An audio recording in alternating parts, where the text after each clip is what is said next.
Look up. What do you see? A big, beautiful blue sky? But have you ever wondered, why blue? Why not green? Or polka dotted? Or even bubblegum pink? Well, it turns out the sky didn't just pick its favorite color out of a crayon box. Oh no, there's some seriously cool science behind this. And it all starts with light playing the ultimate game of tag with our atmosphere.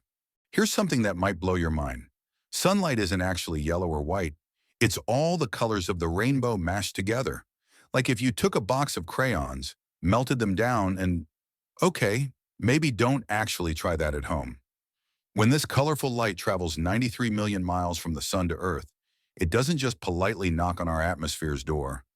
Oh no, it comes barreling in like an overexcited puppy. Now here's where things get interesting. When sunlight hits Earth's atmosphere, it crashes into billions of tiny air molecules. Imagine the world's smallest, most chaotic game of pinball. But here's the funny thing. Not all colors behave the same. Blue light is like that one kid who can't sit still. It bounces and scatters everywhere. Meanwhile, red light is more like your grandpa after Thanksgiving dinner. It just wants to go straight to the couch. This is why when you look up, you see blue everywhere. It's literally being scattered all across the sky like nature's glitter bomb. Now you might be wondering, why blue? Why not green? Can you imagine how weird that would be? Suddenly mowing the lawn would feel like you're destroying the sky. And if the sky was purple, grapes would have the worst camouflage ever.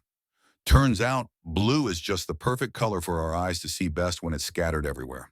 But wait, if the sky's always blue, why do sunsets turn orange and red? Well, when the sun gets low, its light has to travel through more atmosphere, and all that hyper blue light gets tired out from bouncing around so much. This means the lazy red and orange light finally get their time to shine. It's like when all the energetic kids leave the playground and suddenly the slow, steady ones get all the swings to themselves. Want to see this magic for yourself? Here's a cool experiment. Take a glass of water and shine a flashlight through it. Now add a few drops of milk and watch what happens. See that bluish glow? That's the same scattering that makes our sky blue. Just don't drink your experiment. Blue milk only works in Star Wars. So the next time someone asks why the sky is blue, you can tell them it's because sunlight loves playing tag with our atmosphere, and blue light is the worst at hiding. Stay curious, keep looking up, and who knows, maybe you'll discover why clouds are so fluffy or why the wind exists. Until next time, keep wondering about this wonderfully weird world we live in.